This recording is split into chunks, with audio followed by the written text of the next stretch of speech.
Many of us remember the commercial tagline, "Milk, it does a body good." Well, today on News Bites, we'll learn just how good it is. Hi, I'm Steve Ammerman, New York Farm Bureau's Director of Communications, and welcome to News Bites. Okay, I'm going to be upfront. I love dairy. Cheese is my favorite food. Ice cream gets me through the summer, and I start my morning with a splash of chocolate milk in my coffee. Yes, you should try that. It's like a quick shot of mocha to get your morning going. It's hard to beat. So good. So in other words, I might be a little biased about just how good dairy can taste, but you know what? It can also be good for you.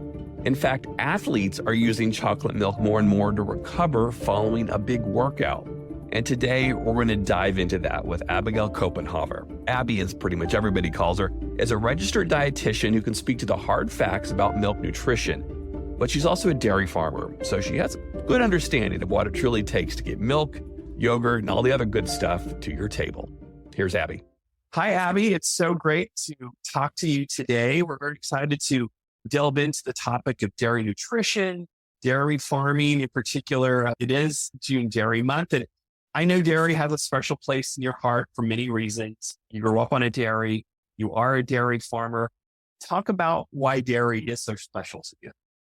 Yeah, thanks for having me today. I always get excited when I can talk all things dairy. So for me, dairy really, I had found a way to let it intersect in all areas of my life because I am so passionate about it. And if you're passionate enough about something, you can find ways to have it creep into your hobbies, your profession, your family life, as most dairy families know. So I grew up on a dairy farm that's still operating today. And my dad actually always grew up.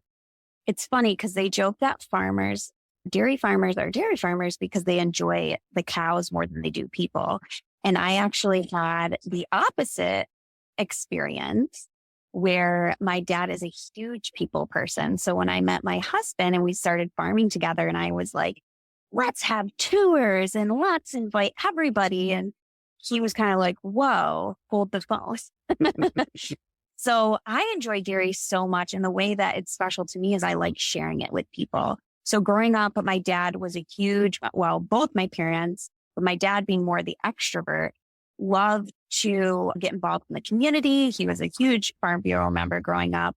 And we pretty much any opportunity we had to have people on the farm or integrate our farm in any type of event going on in the community, we did all those things. So I've kind of really carried that into my life as an adult and as my role in the dairy industry. And that's really how I was able to take my role as a dietitian and create my business where I do a lot of agricultural expertise incorporated with my dairy farming and RD role.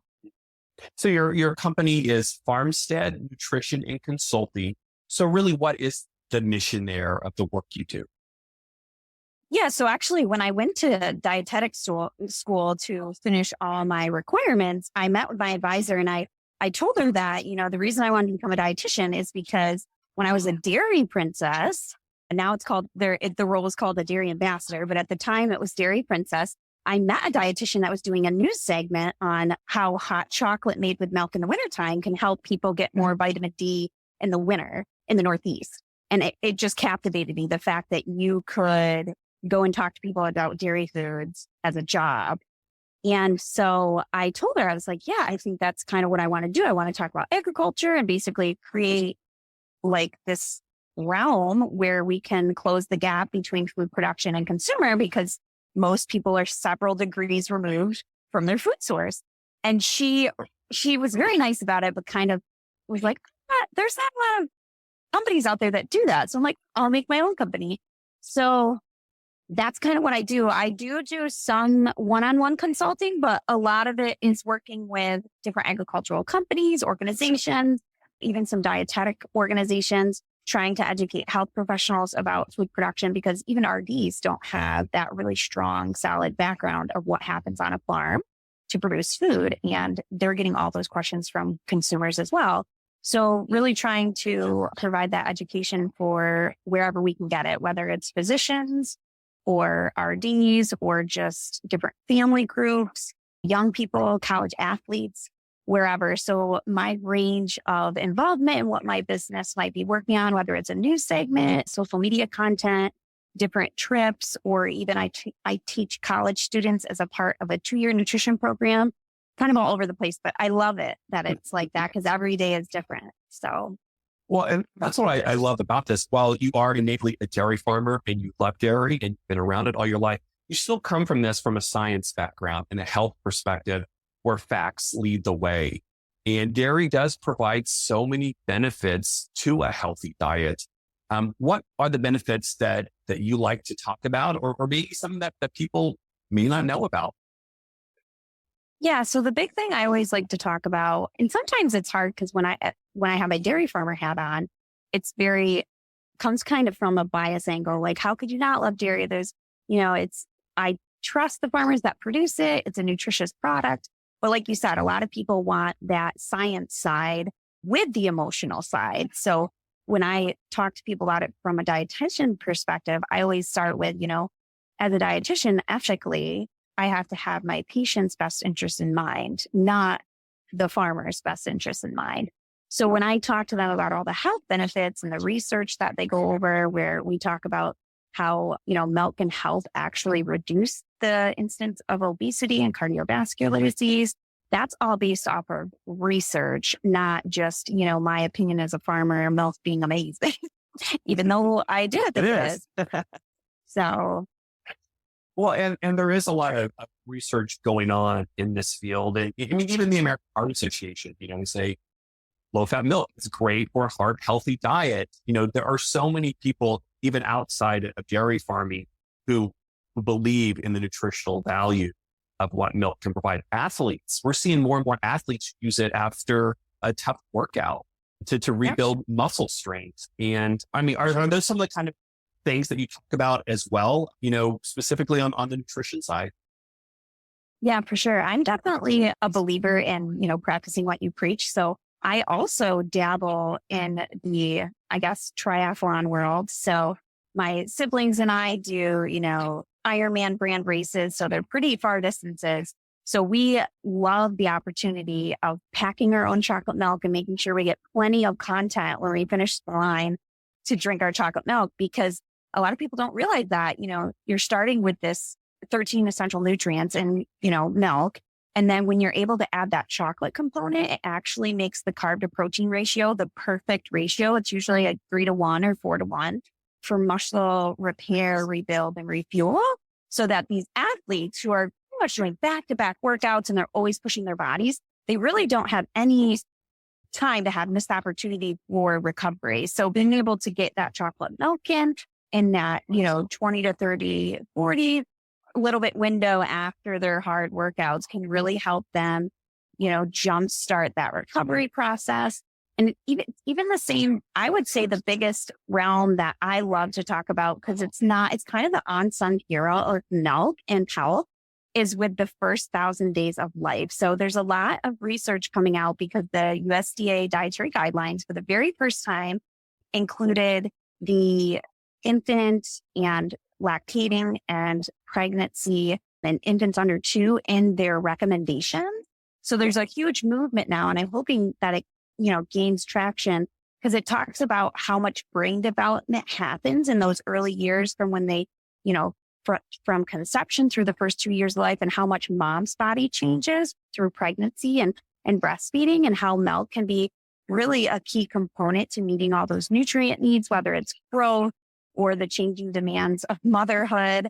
So that's one that I've seen a lot of research, and I'm hoping to continue to see a lot of research getting out there through an educational standpoint to families, so that they know that milk can really be your best friend at home. Well, even if you're lactose intolerant, processing has changed to allow for products out there for people to still get the nutritional value of dairy, but also not get the lactose, correct? Yep. Yeah, it's crazy to see, even since I finished college, the amount of product development that has really taken off in the dairy sector. There's pretty much, I mean, the sky's the limit, right? So I'm sure we'll still see even more and more cool innovation. But lactose intolerance is a perfect example. First off, I always tell people to make sure I clarify. I'm like, because sometimes people use allergy and intolerance interchangeably. So you kind of have to deep dive a little bit into, what does that mean to you? Mhm. And if it is a true lactose intolerance, whether it's firsthand experience with different symptoms or actually being diagnosed by a doctor, then you can kind of go into the options, which firsthand you can, do some generalized education, but I usually tell people that, they should always work with, a dietitian or their doctor specifically because you don't want to send someone off and be like, wow, I see you. But there are plenty of options, and dairy is so convenient and such a great nutritional source. You wouldn't want somebody to miss out on that. So they can always actually hard cheeses are just the way that they're made are usually 98 to 99% lactose free because that bacteria uses lactose to grow and age those cheese. So the longer it's aged, typically the less lactose that's in there. And then also, like you mentioned with the new milk products, we're able to use filtration to control the different components of milk. And a lot of your lactose-free milks, basically all they do to get super sciencey on you is lactose is a disaccharide. So that means it's two molecules bonded together. So if they are able to put an enzyme in there to split the molecule, then it's already broken into just a single disaccharide. So then your belly doesn't have to digest it. And that's where it's usually a problem for people. So the great part about that is they're not even really taking any nutrition out of the milk. They're just doing a step for you to help your body out. And it actually tends to be sweeter than the two molecule form of it. So I get questions like, do they add sugar to lactose free milk? And I'm like, no, it's just when they split the molecule, it's just sweeter than when it's, a full lactose molecule. So people always find that interesting. So if that's ever a Jeopardy question, you should get the answer. I am on it. I like super sciencey because then I learned something. That's really brought that up. And it really comes down to the fact that, you feed your own family milk and dairy products. And obviously you want the best for your family as well, just like you want the best for your patients or the people that you work with. And, I think that just says a lot that you're feeding your family what you produce and the value that it has. Yeah, for sure. I grew up in a big family. So of course we always had milk, at the table and all that. And it's something that I don't feel like I ever took for granted, but I have a whole new level of appreciation for it now that I'm a mom of two. Just the ability to have the convenience of dairy, being able to, put a meal together and know that it's, nutritionally adequate, the different flexibility and versatility. You don't feel like you can have dairy in every meal and not feel like you're having the same meal because of all the options you have. And it's super easy to use you don't have to be a super chef to be able to sneak it in there and have it throughout your day. So well, I love how butter's really made a comeback, in cooking and all, which is great. And, I'm a big fan of butter. Well, go ahead. I was just going to say, I joke that I'm like, I feel like butter's like the little black dress of dairy products because it's just it never goes out of style. It always has you can dress it up or dress it down and it always works. Well, we are into Dairy Month. Is there anything you're celebrating most about dairy farming, on your farm? Yeah, no, I always try to celebrate dairy all year long, obviously, Right. But National Dairy Month is kind of the mecca for us, right? So I actually work with American Dairy Association Northeast as one of their producer influencers. So we usually throughout, National Dairy Month, try to focus all of our media content around that and promoting that. And of course, with it being towards the end of the school year, we're doing farm tours and, any opportunity we can get out there and do the word. And then we also have our, as triathletes and we're training any races we have our full on undeniably dairy root with chocolate milk gear that we're sporting and training in. So it's definitely something we try to sneak in whenever we can. Hey, sneaking chocolate milk. Yeah, that's a good thing. Well, you mentioned farm tours and I've been fortunate enough to visit a lot of dairy farms and see all different kinds of farms. different ways of doing things, different production methods, different breeds of cows, dairy cows. But one thing that they all is they're always looking for ways to continuously improve, to find new ways to do things better. How has your farm done that? And what are you looking, whether it's, on the environmental side or the animal care side, how has your farm taken, a hold of that and looking to do better and continuously improve? Yeah, no, it's always a great point to bring up, especially with consumers, because not a lot of them realize that, farmers went from feeding, one farmer feeding 16 or 19 people back in the 30s to now currently feeding to like 160 people per farmer. And, only 1% to 2% of the population is feeding 100% of the population. And on top of all that, we're being asked to produce it with a smaller carbon footprint. And oh, by the way, the, global population is going to be close to 10 billion by, 2050. So we have to not only provide food, but adequate nutrition. So I always tell people you want to talk pounds of nutrition, not pounds of food. So that's another great opportunity for dairy, right? Because it's not just calories. It's 13 essential nutrients type calories. So it's adequate. But we still have to, be respectful stewards of our environment. So like with most farms, we participate through our co-op in the farm program. So we do work closely with them. And there's also different programs where you can get grants for, improved employee housing, different facility upgrades, different grants for barn designs. And a lot of people don't realize, yes, maybe you're doing that to, get a little bit bigger, but because it's a newer facility, you're able to incorporate different resource conserving methods. You're able to provide, more up-to-date research on different facility designs, which, in turn, if your cows are more comfortable, they could have longer longevity, which means, when you're raising a heifer for 2 years and putting, resources into her, if you have a longer milk life, in turn, you're using less cows to produce more milk, which reduces your carbon footprint, stuff like that. A lot of what we do too with land and manure is we do a lot of crop sharing with a lot of our farms to make sure that we just have, when you have more acreage to pull from, you have more opportunities to rotate fields more, different crops. We have a lot of produce farmers in our area that like to do rotations, only so many fields, for different produce and things.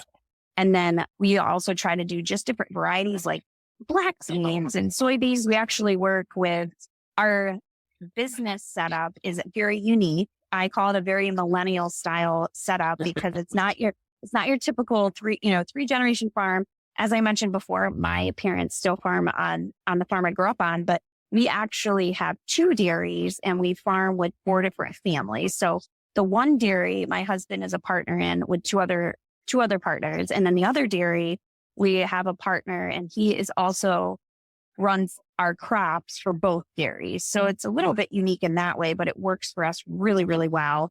So that provides us more leverage again from the land stewardship point of view to be able to rotate crops and just work with our crop consultant team to, plant crops according to the soil and, what we need that year as far as volume of feed and what seed we need to make sure we're, another thing I explain to consumers is that, seed technology can really allow us to reduce our carbon footprint because if we're able to be more cost effective and there's less shrink from growing to feeding the cow, that is reducing carbon footprint. So just little things like that they don't realize.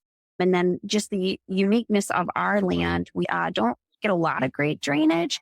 So we do a lot of tiling to improve the quality of our fields to be able, to get better crop yields and things like that. So not too fancy, but at my parents' farm, they're, doing methane digester and, my sisters, we have different facets of it because my sister's husband, he actually works for Natural Upcycling, which is a company kind of associated with a dairy farm where they take food waste that eventually goes into a methane digester. So it depends on which family member you're talking to as far as what part of dairy farming's journey and how, sustainability and upcycling looks But that's my point. From their Further, point of view. every farm is different, and methane digesters, which essentially takes methane and converts it into Right. energy that can be used, whether it's powering the farm, go back to the grid, recycle, turning manure into bedding. There's so many other advantages that come with something like a digester, but it's all part of the big picture of conservation and stewardship and technology that's really moving our farms forward. And yeah, every farm has a different story. But you and your farm have a great one.